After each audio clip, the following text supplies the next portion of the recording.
돼지는 평생 하늘을 보지 못한답니다. 저도 이번에 알았는데 왜 그런가 봤더니 이 돼지의 목뼈 구조 자체가 45도 이상을 들리지가 않는답니다. 그래서 돼지는 목뼈가 들리지가 않으니까 죽을 때까지 땅만 쳐다보고 살아야 된다는 거예요. 구조 자체가 그렇대요. 순간 불쌍하다 싶은 마음이 들더라고요. 혹시 여러분 지나가다가 돼지를 만나시거든 거꾸로 들어서라도 하늘을 좀 보여주세요. 이 목뼈가 45도 이상 올라가지를 않는데요.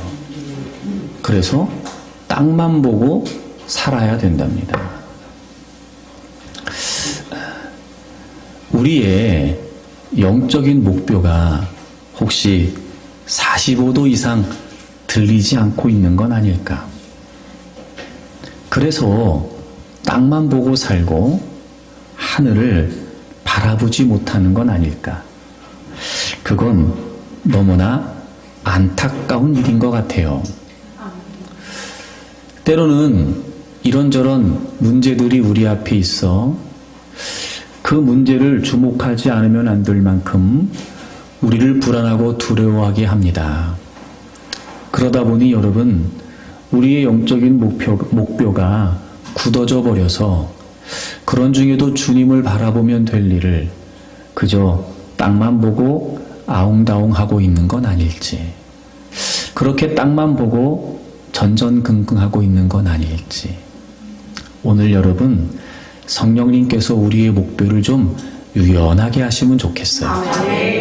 그래서 굳어져 있었던 우리의 목표가 다 펴지고, 여러분, 우리가 높이 하늘을 들어 우리의 눈을 들어 하늘을 바라보고 하나님을 주목하고, 그리고 그 주님을 바라보는 것이 우리의 삶을 승리할 수 있는 능력이 된다는 걸 깨달을 수 있는 그런 은혜가 오늘 저와 여러분에게 있기를 바랍니다.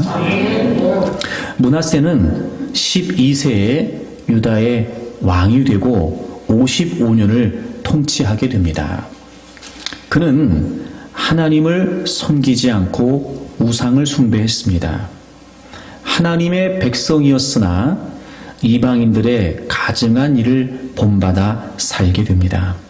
그리고 그 모든 일들을 거룩하게 하나님의 이름으로 구별된 성전에서 자행함으로 성전을 더럽히기도 합니다. 그리고 그의 꾀임을 받아 유다 백성들이 행한 악은 이방 사람들의 악보다, 즉 하나님을 알지 못하는 사람들의 악보다 더 심했다고 성경은 기록하고 있습니다.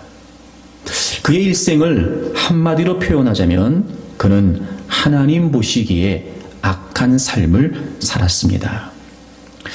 므낫세가 하나님을 모르지 않았을 텐데 이런 그의 모습이 전혀 믿기지가 않습니다. 그런데 더 안타까운 사실은 므낫세의 아버지가 유다의 왕들 중에서 누구보다도 하나님을 잘 섬겼던 히스기야였다는 것입니다. 여러분, 히스기야가 어떤 왕입니까? 히스기야는 그 이전의 왕들, 자기 아버지 그 선대의 왕들이 행했던 모든 악행들을 철폐하고 대대적인 종교 개혁을 일으켰던 왕이 바로 히스기야였습니다. 그리고 그의 아들이 므낫세였지요. 히스기야는 왕이 되어 이방의 우상들로 더럽혀졌던 성전을 청결케 했습니다. 우상들을 다 꺾어버리고 이방의 신당들도 다 부수어 버렸습니다. 그리고 아수르의 도전이 있을 때 금식을 선포하고 기도함으로 하나님의 도우심과 하나님의 은혜를 얻기도 했지요. 아버지 아하스 왕 때 블레셋의 침략으로 빼앗겼던 성읍을 되찾기도 했으며 오히려 블레셋 땅의 일부를 점령하는 하나님의 축복도 경험하기도 했습니다. 그리고 우리가 히스기야 하면 꼭 기억나는 장면이 하나 있죠. 바로 자신이 죽을 병에 걸렸을 때 하나님께 기도했고 하나님은 그의 기도를 들으셔서 그의 생명을 15년이나 연장해 주셨던 겁니다. 여러분, 이렇게 히스기야는 하나님을 잘 섬겼고, 그리고 하나님의 은혜를 입었으며, 그리고 하나님의 사랑을 누구보다도 받고 살았던 사람이었습니다. 그의 아들이 므낫세였습니다. 그런 걸 보면 부모들의 신앙이 저절로 자녀들에게 전승되는 것은 아닌가 봅니다. 그러므로 여러분, 우리는 부모 세대인 우리가 신앙을 지키는 것도 쉽지 않은 시대인 건 분명하지만, 그럼에도 불구하고 어떻게 해서든지 우리 부모의 신앙을 자녀들에게 전수하기 위해 힘써야 됩니다. 무엇보다도 우리 부모 세대의 믿음의 유산이 우리 자녀들에게 이어져 갈 수 있도록 힘써야 합니다. 물론 부모된 입장에 자녀들을 위해 모든 것을 다 해주고 싶어 할 겁니다. 가급적 많은 물질을 남겨주고, 가급적 그들이 많은 것을 갖게 하고, 많은 것을 배우게 하고, 많은 것을 보게 하려고 할 겁니다. 그래서 물질을, 명예를 나누어 주고 싶기도 합니다. 하지만 여러분, 그 많은 것들은요, 우리의 자녀들이 분명한 믿음과 신앙 위에 있지 않다면 오히려 그건 독이 될 뿐 결코 자녀들에게 유익이 될 리가 없습니다. 우리가 지금 살고 있는 이 시대에 벌어지고 있는 모든 끔찍한 일들이 없어서 그러는 거 아닙니다. 못 배워서 그런 거 아니거든요. 대부분의 경우 여러분, 인격이 문제고 신앙이 문제예요. 특히 여러분, 믿음 안에 있다고 말하지만 바른 믿음으로 살지 못하는 가운데 벌어지는 많은 일들은 그리스도인으로 살고 있는 우리조차도 나쁘끄럽게 만드는 그런 가슴 아픈 일들이 이 시대에 우리에게 벌어지고 있습니다.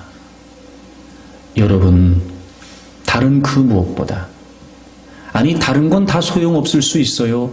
하지만 그럼에도 불구하고 부모 세대인 우리가 우리의 자녀들에게 반드시 신앙을 전수해야 합니다.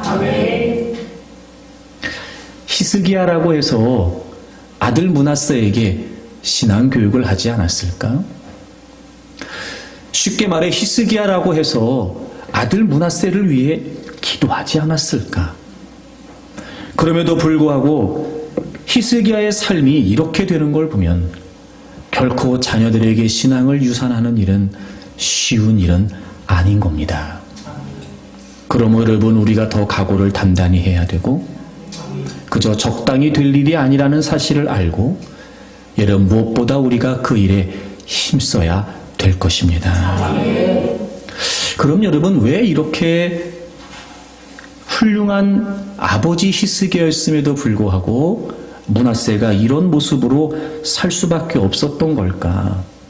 오늘 역대하 33장에 므낫세의 악행에 관해 설명하는 내용을 보게 되면 한 가지 공통점을 우리가 찾을 수 있습니다. 먼저 여러분 2절부터 좀 보실까요?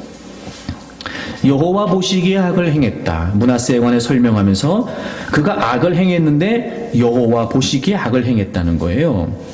그리고 이방 사람들의 가증한 일을 본받았는데 거기에도 뭐라고 나와 있냐면 여호와께서 이스라엘 자손 앞에서 쫓아내신 이방 사람들이에요. 그러니까 하나님이 쫓아내신 이방 사람들이었는데 그들을 본받았다는 거죠. 게다가 여러분, 그가 우상을 섬기면서 신상을 세우고 산당들을 세웠는데 그 일을 어떻게 했냐면 5절에 보시면 4절 마지막 부분부터 보시면 여호와의 전의 제단들을 쌓았어요. 그러니까 우상의 제단들을 하나님의 성전에 쌓은 겁니다. 5절에 보시면 여호와의 전 마당에 하늘의 1월 성신을 위해 제단을 쌓습니다. 하나님의 성전 마당에 제단들을 쌓았다는 거예요. 그래서 6절에 보시면 그가 행했던 일들을 기록하고 뒷부분에 여호와 보시기에 악을 많이 행했다 이렇게 되어 있어요.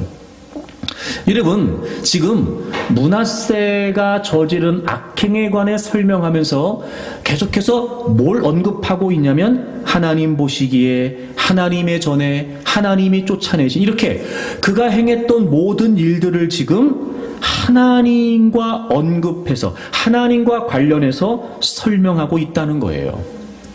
그가 행한 모든 악한 행위를 설명하면서 하나님을 언급하고 있고 하나님을 연관지어서 설명하고 있다는 겁니다. 여러분, 이게 무슨 의미일까요? 므낫세는 하나님을 모를 리가 없습니다. 그럼에도 불구하고 하나님 보시기에 하나님께서 쫓아내신 이방 사람들을, 그리고 하나님의 전에 이렇게 이야기했던 게 무슨 말일까? 왜 굳이 므낫세가 행한 모든 악한 행위들을 하나님과 연관해서 기록해 놓은 걸까요? 므낫세가 하나님을 모르지는 않았지만 그 하나님을 자신의 하나님으로 믿지는 않았던 겁니다. 그저 므낫세에게 하나님은 조상들의 하나님, 아버지 히스기야의 하나님이었을 뿐, 므낫세 자신의 하나님으로 고백하거나 므낫세 자신의 하나님으로 믿지는 않았던 겁니다. 그래서 그는 하나님을 모르지 않았으나 하나님 보시기에 심한 악을 행했던 거였습니다.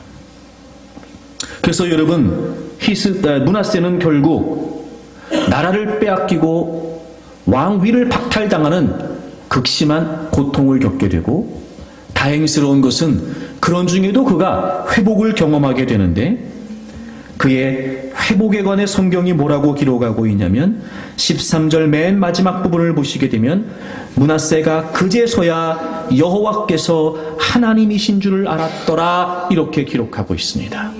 그제서야, 고통을 겪고 나서야, 그제서야, 비참한 지경이 되고 나서야, 그제서야 여호와께서 하나님이신 줄을 알았더라라고 기록하고 있습니다. 그런 걸 보면 여러분, 므낫세가 이렇게 훌륭한 아버지 히스기야의 아들로 태어나 자랐지만 그럼에도 불구하고 그가 하나님 보시기에 이런 악을 행할 수밖에 없었던 것은 그는 하나님을 자신의 하나님으로 믿지 않았던 거였습니다. 그렇습니다, 여러분. 믿음을 전수한다는 게 무슨 의미일까? 신앙을 유산으로 남긴다는 게 무슨 의미일까? 여러분, 부모가 믿었던 하나님이 바로 자녀의 하나님이 되시는 겁니다. 아멘. 부모들이 고백했던 하나님, 부모들이 믿었던 그 하나님을 자녀들도 자신의 하나님으로 고백해야 하며 자녀들도 자신의 하나님으로 믿어야 되는 겁니다. 아멘. 물론 처음에는 어머니의 하나님으로, 아버지의 하나님으로 하나님을 알게 되겠지요. 여러분, 그걸로 부족합니다. 오늘 히스기야와 므낫세의 이야기를 보게 되면 그것으로 결코 신앙이 유산될 수 없다는 걸 우리는 알게 됩니다. 그렇게 아버지의 하나님, 어머니의 하나님이 반드시 자녀들의 하나님이 될 수 있도록, 여러분, 우리가 자녀들과 함께 살아가는 동안, 즉 우리가 눈을 감기 전에 반드시 우리의 자녀들을 통해 그들의 하나님으로 고백되고 그들의 하나님으로 믿을 수 있게 해야 되는 겁니다. 오늘 예배에 나오신 부모 되신 여러분들, 여러분의 하나님을 여러분의 자녀들도 자신의 하나님으로 믿고 고백할 수 있기를 바랍니다. 무엇보다 여러분들의 믿음과 여러분들의 신앙이 여러분의 자녀들에게 전수되기를 바랍니다. 아니, 우리의 믿음이, 부모 세대의 믿음이 오히려 우리 자녀 세대에게 가서는 더 큰 믿음으로, 더 성장하고 더 성숙한 믿음으로 한층 더 업그레이드 되어서, 여러분, 부모 세대인 우리보다 우리의 자녀들이 더 하나님을 잘 섬길 수 있기를 바랍니다. 여러분, 그러면 어떻게 해야 될까? 어떻게 해야 될까? 제가 이 말씀의 내용을 생각하는 가운데 이렇게 해야 되겠다 싶은 생각이 들었어요. 여러분, 부모된 우리들은요, 자녀들과 신앙의 여정을 함께 해야 합니다. 함께. 신앙의 여정을 함께. 그럴 때 우리의 자녀들은 부모의 하나님을 자녀들의 하나님으로 믿을 수 있게 될 겁니다. 다시 말하면 이런 거예요. 여러분, 그럭저럭 되지 않습니다. 저절로 되지 않고요, 적당히 되지 않습니다. 하여튼 어떻게 해서든지 여러분의 자녀들이 여러분이 믿는 하나님을 자신들의 하나님으로 고백하고 믿을 수 있도록 끊임없이 살피고 끊임없이 지도하고 끊임없이 교육해야 합니다. 왜냐하면 그만큼 이 시대가 우리의 자녀들이 하나님을 가까이 하기에 어려운 시대가 되었기 때문에 그렇습니다. 원수마귀의 공격은 점점 더 거세지고 있습니다. 집요해지고 있지요. 여러분, 그거 아십니까? 미처 부모인 우리가 다 손을 쓸 수 없을 만큼, 알아차리지도 못할 만큼 여러분, 우리의 자녀들 세대 속에 파고들어 원수마귀는 어떻게 해서든지 우리의 자녀들의 영혼을 무너뜨리기 위해 공격하고 있다는 겁니다. 사회 전반에 깊숙이 파고들어 원수마귀는 우리의 자녀들의 영혼을 파멸시키고 유린하기 위해 전략을 세워 적극적으로 공격하고 있다는 겁니다. 여러분, 그런 거 느끼실 때 많지요? 야, 요즘 아이들이 우리 때와는 다르다, 이런 거 말입니다. 전혀 그 일을 겪지 않으면, 자녀들의 세대를 겪어보지 않고 경험해보지 않고 부딪혀보지 않았다면 전혀 자녀들의 생활과 생각을 알 수 없을 만큼 여러분, 지금 시대적으로 그렇게 돼버렸습니다. 제가 늘 여러분에게 주문하지만 원수마귀는 목적이 분명하고 대상이 분명해요. 그런데 우리는 다 불분명합니다. 여러분, 여러분의 믿음도 지켜야 되겠지만 이 험악한 세상, 원수마귀가 적극적으로 공격하는 이 시대에 여러분의 자녀들의 믿음을 지키기 위해서도 최선을 다해야 됩니다. 우리가 살아있을 때는 기회가 있어요. 하지만 여러분, 우리가 이 세상을 떠나면 더 이상 기회가 없습니다. 그러므로 여러분, 원수마귀가 여러분의 자녀들에게 공격해오는 공격들을 여러분이 방패가 되어 막아주고 보호해 주셔야 됩니다. 그러려면 여러분, 안일하게 대처해서 안 됩니다. 일주일에 한 번 교회 데리고 나오는 걸로 될까? 천만에요, 여러분. 모든 삶의 현장에서 여러분의 몸이, 여러분의 마음이, 여러분의 영혼이 여러분의 자녀들과 함께 가요. 여러분의 믿음을 어떻게 해서든지 전수해야 합니다. 놓치지 마십시오. 뒤늦게 후회하고 땅을 치며 통곡하지 마십시오. 지금도 늦지 않았습니다. 얼마든지요. 여러분, 여러분의 자녀들과 신앙의 여정을 함께 하면서 반드시 여러분의 자녀들의 믿음과 신앙을 지켜내십시오. 자, 그렇다면 신앙의 여정을 함께 한다는 게 무슨 의미일까요? 오늘 본문의 내용을 통해서 좀 살펴보려고 합니다. 성경을 보게 되면 므낫세가 왕이 될 때 12세였다고 기록하고 있습니다. 아버지였던 히스기야는 25세의 왕이 되어 29년을 통치하게 되죠. 그래서 히스기야는 54세에 죽게 됩니다.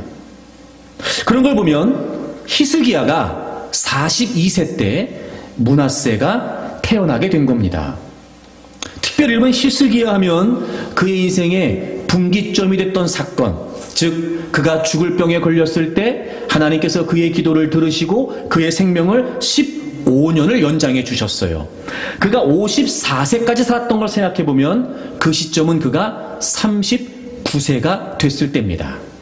제가 드리고 싶은 말씀은 뭐냐면 므낫세가 태어났을 당시는 히스기야가 15년의 생명을 하나님으로부터 연장받았던 그 시기입니다. 그 시기. 그러니까 죽을 수밖에 없는 상황이었는데 하나님께서 15년을 연장해 주셨던 바로 그 시기에 므낫세가 태어나게 됐다는 겁니다. 여러분, 놀라운 기적이었습니다. 누구에게나 주어지는 은혜가 아니었습니다. 죽음의 문턱에서 그는 하나님의 은혜로 말미암아 15년이라고 하는 삶을 다시 얻게 되었습니다. 그 정도라면 여러분, 우리는 남은 15년을 어떻게 살았을 것 같아요? 맨날 감사하고 맨날 찬양하면서 막 맨날 다니면서 얘기하고 하나님이 나 살려주셨다 그러고 막 15년을 내가 연장받았다고 막 그러면 살 것 같지 않습니까? 아멘. 히스기야는 여러분 어떻게 살았을까요? 므낫세가 태어났을 그 시점, 즉 15년의 생명이 연장됐던 그때 히스기야가 어떻게 살았을까요? 여러분 성경을 좀 찾아보시겠습니다. 역대하 32장입니다. 역대하 32장 24절부터 보시면 그때 얘기를 기록하고 있어요. 그때 히스기야가 병들어 죽게 되었으므로 여호와께 기도하매 여호와께서 그에게 대답하시고 또 이적을 보이셨어요. 15년이 연장됩니다. 근데 여러분 끝에 이적을 보이셨으나 조짐이 여러분 좋지가 않아요. 보이셨으나 25절 보세요. 히스기야가 마음이 교만해졌어요. 그리고 결과적으로 받은 은혜를 보답하지 않았어요. 여러분, 하나님의 기적과 은혜로 그의 생명이 15년이 연장됐어요. 그리고 그때 므낫세가 태어났어요. 근데 그 당시에 히스기야의 신앙이 어땠냐면 교만했어요. 그리고 결정적으로 하나님께로부터 받은 은혜를 보답하지 않았어요. 여러분, 그의 생명만 연장된 게 아니었습니다. 감당할 수 없는 아수르의 공격으로부터 하나님께서 그를 구원해 주셨습니다. 그의 나라를 건져 주셨습니다. 그래서 점점 나라는 부강해지기 시작합니다. 그의 생명이 연장됐지요. 그래서 모든 주위의 나라들로부터 존귀함을 얻게 됩니다. 점점 부강해지고 힘이 생기고 명예를 갖게 되고 권력과 물질을 갖게 되었습니다. 어떻게 이런 은혜가 주어졌던 거지요? 전적인 하나님의 은혜였습니다. 그렇다면 그는 마땅히 하나님께 합당한 영광을 돌려야 했습니다. 오히려 더 하나님의 은혜 앞에 겸손히 어떻게 하면 더 하나님을 섬길 수 있을까? 덤으로 얻은 인생, 죽음의 문턱에서 새롭게 얻은 인생, 어떻게 하면 더 주님을 위해 살아갈 수 있을까? 해야 됨에도 불구하고 말입니다. 참 희한한 건 그의 15년의 인생은 교만하여 은혜를 보답하지 않은 시기가 되어버리고 맙니다. 그때 므낫세가 태어났죠. 첫 번째, 우리의 자녀들과 신앙의 여정을 함께 한다는 게 무슨 말일까? 은혜를 전수하는 겁니다. 아멘. 은혜를 말입니다. 은혜를. 여러분, 우리 같으면 받은 은혜가 있으니까 그 은혜를 어떻게든지 전하고 싶어 하지 않을까?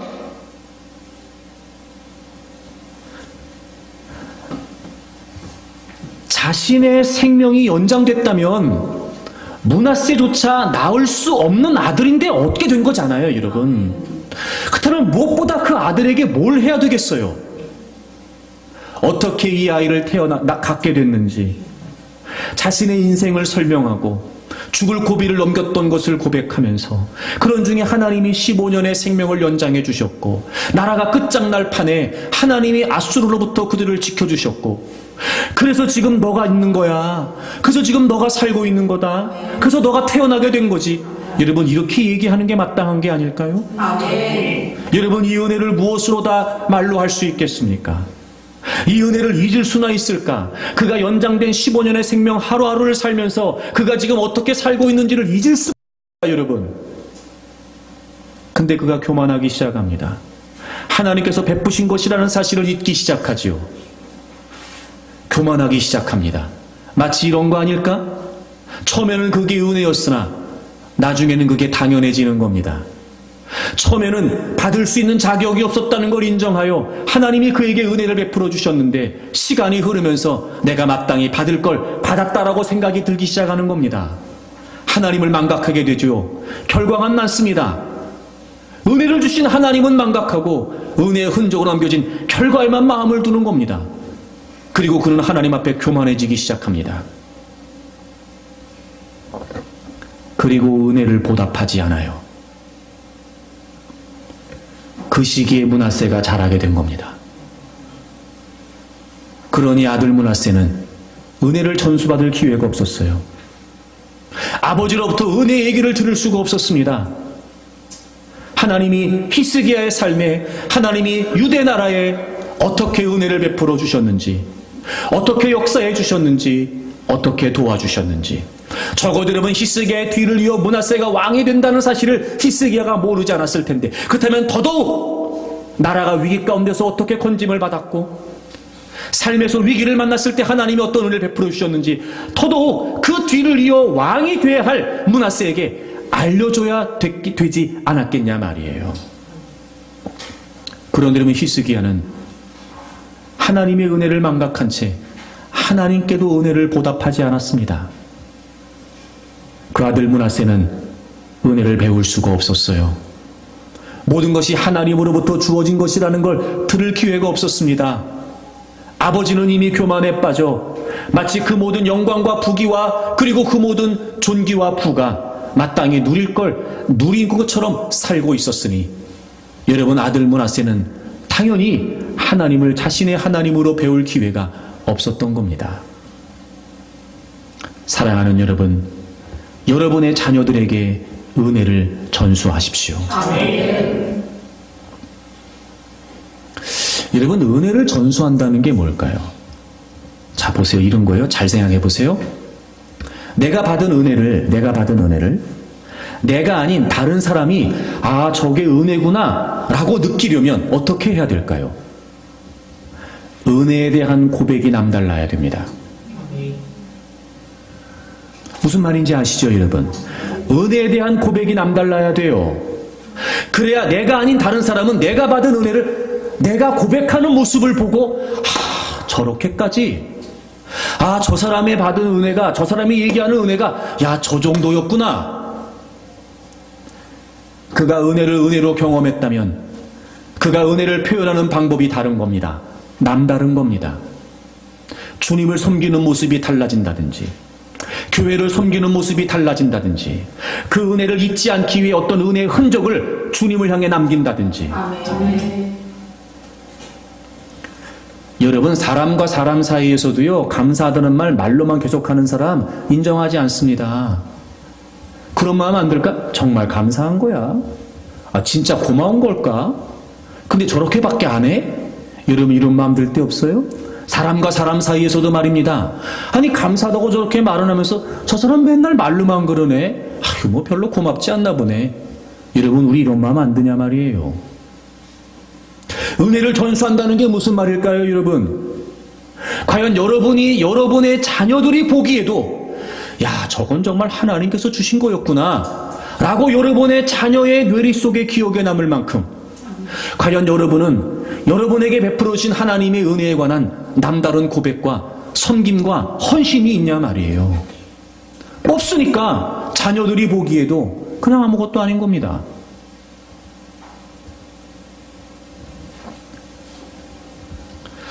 여러분, 은혜를 전수해야 됩니다. 아멘. 저는 여러분이 하나님께서 베푸신 은혜를 은혜로 여긴다면 여러분의 자녀들에게 신앙을 전수하고 은혜를 전수하기 위해 남다른 모습으로 주님께 고백하시라 말이에요. 아멘. 여러 가지 우리가 다양한 방법으로 고백하고 표현할 수 있어요. 왜 여러분, 우리가 그래서 보통 기념일 이런 얘기 하잖아. 기념일. 그게 무슨 말이에요? 기억하라는 거예요. 그 대부분 여러분 여자분들이 기념일을 잃어버리면 삐지는 이유가 뭐예요? 왜 그걸 기억 안 하냐는 거예요. 그래서 여러분 집에서 여러분 달력에다가 일부러 여러분 동그라미 크게 해놓고 그게 무슨 날인지 궁금해 죽으라고 생각하라고 써놓지는 않고 형광펜으로 칠해놓든지 빨간색으로 네모칠 해놓든지 그 왜 그러는 거예요? 기억하라고. 그죠 여러분? 그럼 여러분 우리가 우리의 자녀들에게 은혜를 전수한다는 건 뭐예요? 그걸 기억해야 돼요. 이런 우리가 받은 은혜가 남달라. 야 이건 정말 기억해야 된다. 기억에 남게 뭐 하냐 말이에요 여러분. 우리도 주님 앞에 주님께서 베푸신 은혜를 기억하기 위해 남기는 게 없습니다. 그러니 여러분 그 은혜가 자녀들에게 전수가 되겠어요? 그럴 리가 없죠. 그리고 맨날 입으로만 감사하대요. 감사는 한 건지 모르지. 자녀들이 보기에도 감사하다는 느낌이 안 들어요. 자녀들이 보기에도 엄마가 저렇게 하는 거 보니까 저건 별거 아니구나 이렇게밖에 생각이 안 돼요.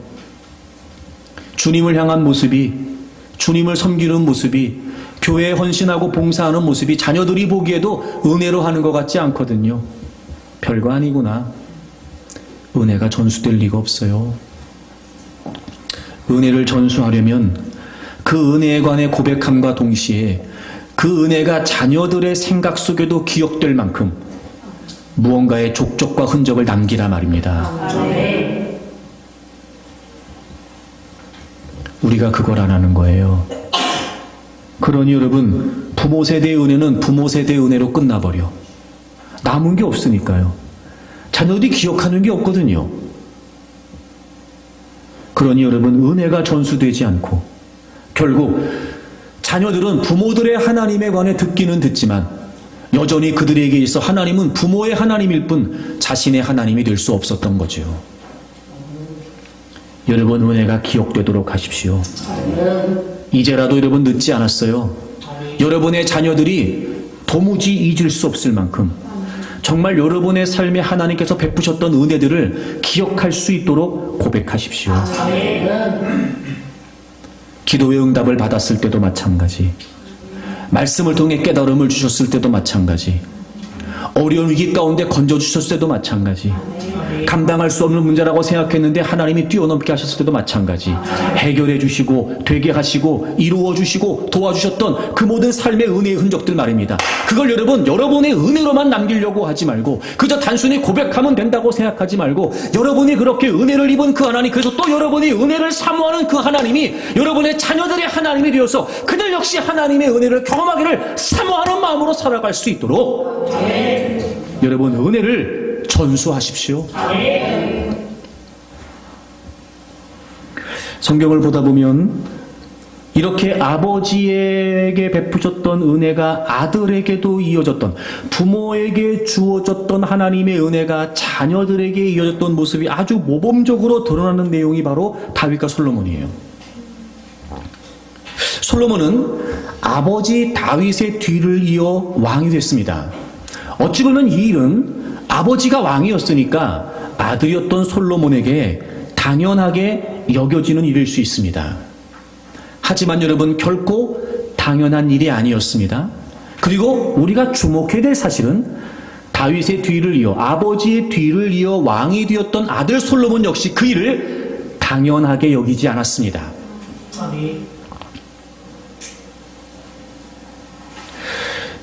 다윗은 늘 하나님께서 자신을 사울의 뒤를 이어 왕으로 세우셨던 것을 감사했어요. 어려움이 없지 않았으나 그런 중에도 다윗은 늘 하나님이 자신을 왕으로 세우신 것에 관해 감사했던 사람이었습니다. 은혜로 여겼던 사람이었어요. 아니나 다를까 솔로몬 역시 하나님께서 아버지의 뒤를 이어 왕으로 자신을 세워주신 것에 관해 그는 감사했습니다. 뭘 보면 알 수 있을까요? 역대하 1장을 보게 되면 솔로몬이 왕이 되면서 하나님 앞에 했던 놀라운 일이 한 가지 등장합니다. 바로 그가 1000마리의 제물로 하나님 앞에 번제를 드린 겁니다.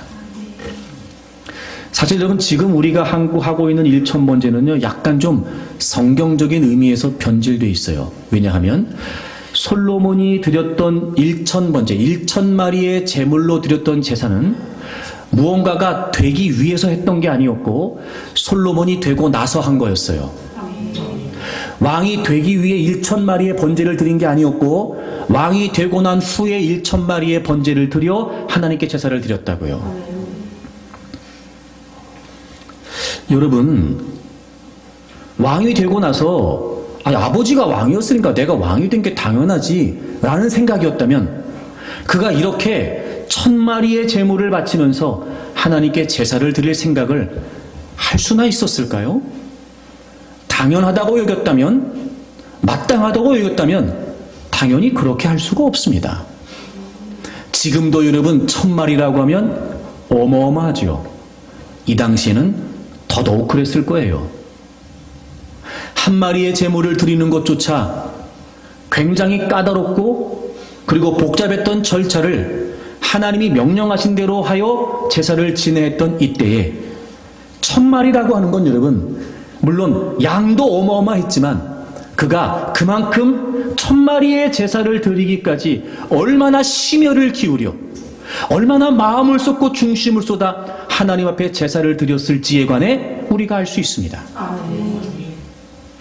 이건 여러분, 왕이 되고 난 이후에 그가 하나님께 제물을 1,000번제의 제물을 드림으로 그에게 하나님 베푸신 은혜가 얼마나 소중했던 건지에 관해 그가 알고 있었다는 거지요.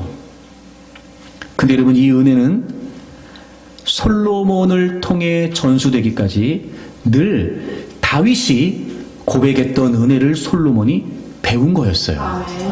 여러분, 역대하 1장을 좀 가보시겠어요? 6절을 보시면 제가 지금 설명드린 것처럼 솔로몬이 1,000마리의 희생으로 번제를 드립니다. 그리고 그날 밤에 7절, 하나님이 솔로몬에게 나타나셔서 내가 너에게 무엇을 해주면 좋겠냐? 너는 구하라. 이렇게 말씀하십니다. 그때 여러분, 솔로몬이 8절에 이렇게 고백을 해요. 솔로몬이 하나님께 말하되 주께서 전에 큰 은혜를 내 아버지 다윗에게 베푸시고 내가 그를 대신하여 왕이 되게 하셨사오니. 여러분 보세요. 솔로몬은 지금 아버지 다윗이 하나님으로부터 어떤 은혜를 입었는지에 관해 고백하고 있습니다. 내가 너한테 뭐 해줄까? 라고 말씀하셨던 그 하나님의 물음 앞에 솔로몬이 제일 먼저 고백하는 게 뭐예요? 하나님, 우리 아버지에게도 은혜를 베풀어 주셨었지요. 제게도 은혜를 베풀어 주셔서 이제 제가 지금 아버지를 대신하여 왕이 됐습니다. 이 고백하고 있는 거예요. 아버지 다윗으로부터 끊임없이 솔로몬은 보고 듣고 배운 거예요. 하나님의 은혜가 저런 거구나. 하나님께서 은혜를 주시면 저렇게 해야 되는 거구나. 은혜라는 건 저런 거였구나. 끊임없이 솔로몬은 아버지 다윗으로부터 보고 배웠단 말이에요. 그 얘기하는 거예요. 하나님, 전에 우리 아버지에게 큰 은혜를 베풀어 주셨지요. 여러분, 이 고백이 여러분의 자녀들의 고백이 되기를 바라요. 우리의 자녀들이 하나님 앞에 무릎을 꿇어 하나님께 고백할 때마다 하나님, 우리 어머니에게 이러이러한 은혜를 베풀어 주셨지요. 제가 하나님께서 우리 어머니에게 베푸신 은혜를 알고 있습니다. 하나님, 그 은혜 제게도 좀 허락해 주세요. 멋지지 않습니까, 여러분? 이렇게까지 여러분, 다윗이 아들 솔로몬에게 하나님께서 베푸신 은혜를 전수하기 위해 힘썼던 겁니다. 그런 여러분이 결정적인 순간에 솔로몬은 하나님 앞에 엎드려 하나님께서 내가 너에게 뭘 주면 좋겠어? 라고 말할 때 제일 먼저 그의 입에서 나온 고백이 뭐예요? 은혜였습니다. 은혜.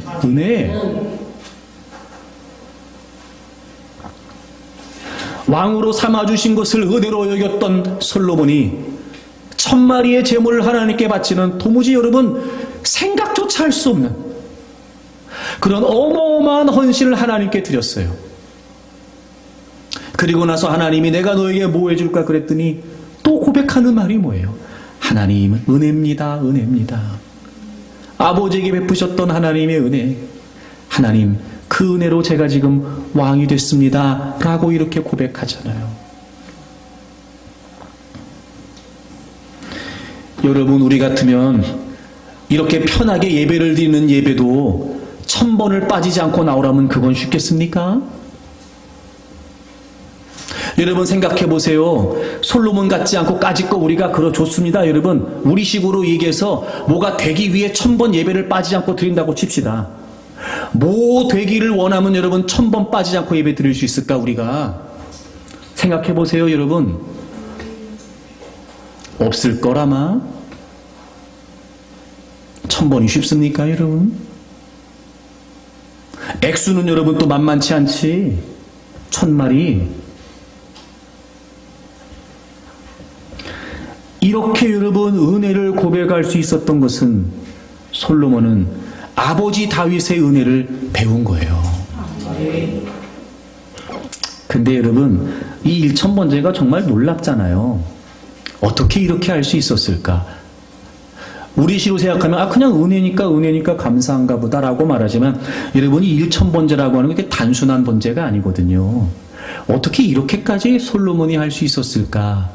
여러분 우리가 엿볼 수 있는 게 뭐냐면 다윗은 그보다 더했어요 여러분. 역대상 22장을 좀 가보시겠어요? 잠깐 그리고 저를 보세요.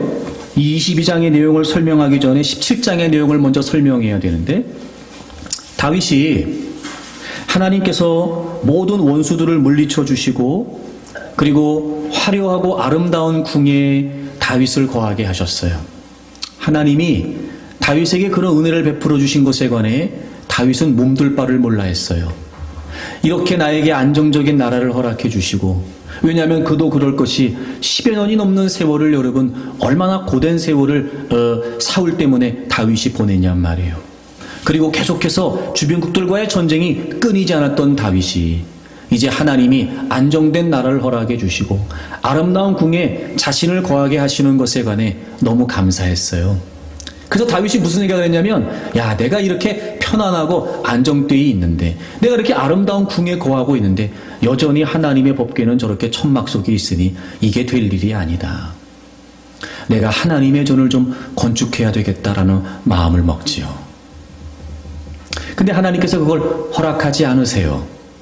그리고 하나님이 너 아들이 이어서 왕이 될 거고 너 아들이 성전을 짓게 될 거야 라고 말씀을 하셨거든요. 그리고 나서부터 다윗은 그래 내가 못 지으니까 뭐 이게 아니었고요. 솔로몬이 성전을 지을 수 있는 모든 준비를 다 다윗이 하게 됩니다. 그리고 다윗은 솔로몬에게 계속해서 얘기해요. 너가 성전을 지어야 돼? 너가 성전을 지어야 된다? 그러면서 다윗이 역대상 22장을 보시면 솔로몬을 불러서 하나님의 성전을 건축해야 된다는 얘기를 또 해요. 자, 그러면서 14절을 보세요. 14절. 내가 환난 중에 여호와의 성전을 위하여 근 10만 달란트와 은 100만 달란트와 놋과 철을 그 무게를 달 수 없을 만큼 심히 많이 준비하였고 또 제목과 돌을 준비하였으나 너는 더할 것이며. 여러분 다윗이 하나님께서 베푸신 은혜가 너무 감사했어요. 근데 다윗은 그 은혜를 남다른 고백으로 지금 하나님께 표현하고 있어요. 성전 건축을 위해 준비하고 있단 말이에요. 뭐라고 말하냐면 그 모든 것을 준비했는데 환난 중에 준비했다네요. 환난 중에.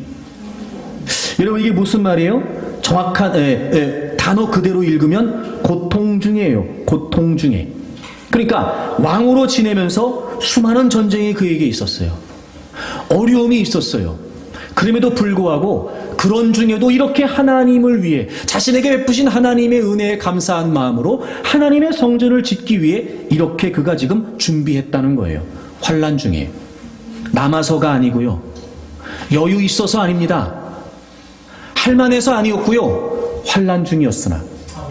그러니까 이렇게까지 준비하기 어려운 상황인데도 불구하고 자신에게 베푸신 하나님의 은혜가 감사하여 그는 지금 남다른 모습으로 은혜를 고백하고 있어요.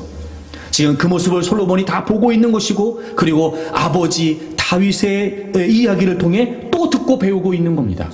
환난 중에. 제가 정말 깜짝 놀랐던 것은 금 10만 달란트와 은 100만 달란트예요. 여러분 무게로 환산하면 무게로 환산하면 금 10만 달란트는 3,400톤이랍니다. 은 100만 달란트는 무게로 계산하면 34톤이랍니다. 기가 막히죠.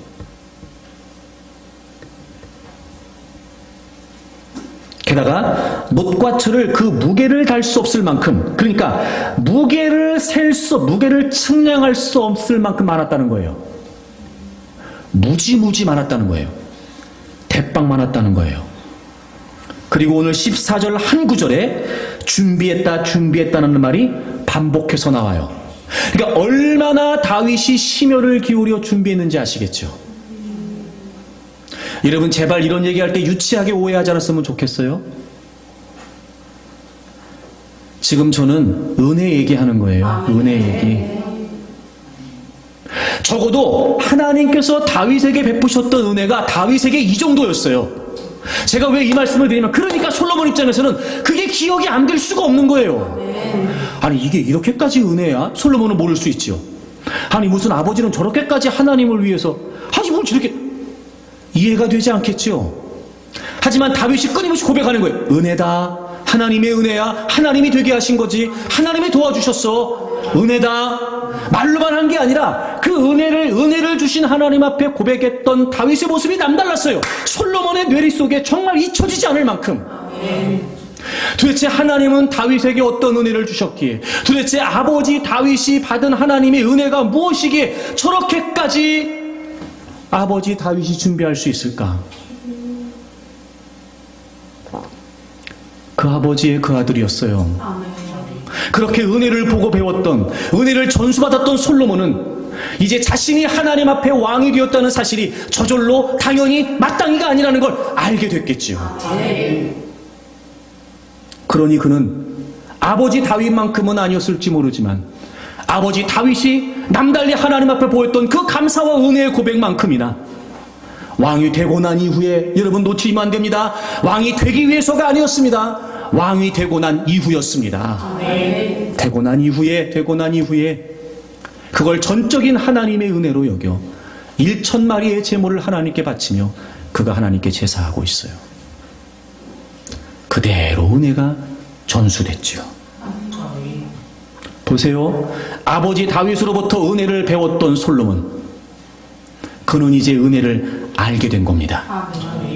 그리고 그는 은혜를 따라 드렸고, 그 은혜를 보답했던 솔로몬을 하나님은 기뻐하셨어요. 내가 너한테 뭐 해줄까? 그때 솔로몬이 하나님께 지혜를 구합니다. 하나님, 저는 어리석습니다. 어립니다. 제가 어찌 하나님 백성들을 이끌어갈 수 있겠습니까? 하나님, 제게 들을 수 있는 귀를 주십시오. 판단할 수 있는 분별력과 지혜를 제게 주십시오. 여러분, 역시 은혜를 아는 사람은요, 고백도 남달라요. 하나님이 그게 얼마나 기쁘셨던지. 그래, 야, 너는 부를 구하지 않고 힘을 구하지 않고 명예를 구하지 않는구나.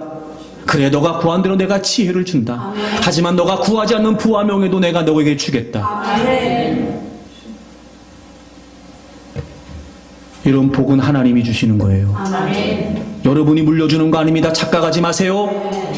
여러분이 그 어떤 재물을 물려주고, 그 어떤 힘을 물려주고, 그 어떤 명예를 물려줘도 그 아들이 하나님 앞에 감사하여, 그 자녀들이 하나님 앞에 감사하여 겸허한 모습을 잃어버린다면 그 모든 것들은 오히려 여러분의 자녀들을 망칠 뿐, 결코 여러분의 자녀들에게 복이 되지 않습니다.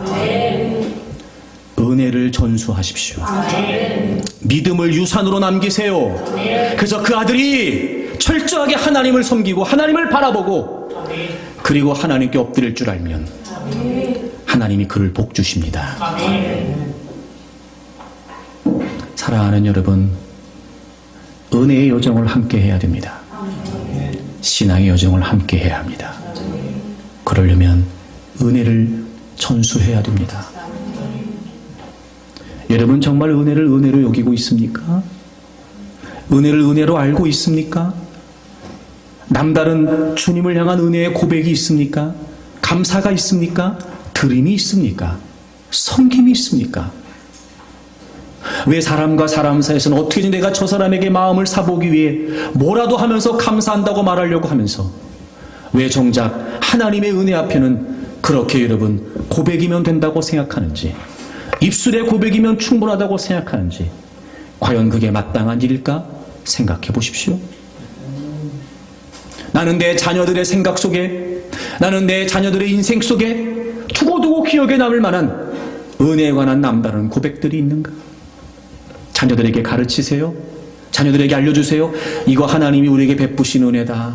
그래서 우리 엄마는 하나님께 이렇게 할 거야. 이번에 하나님이 은혜를 베풀어 주셔서 이런 좋은 일이 우리에게 있었다. 내가 하나님께 이렇게 할 거야. 내가 여러분에게 가르치는 입장으로 얘기하는 거예요. 오해하지 마세요. 억지로 할 것도 아니고, 난 그렇게 하는 것도 원하지 않고 그렇게 하지도 않아요.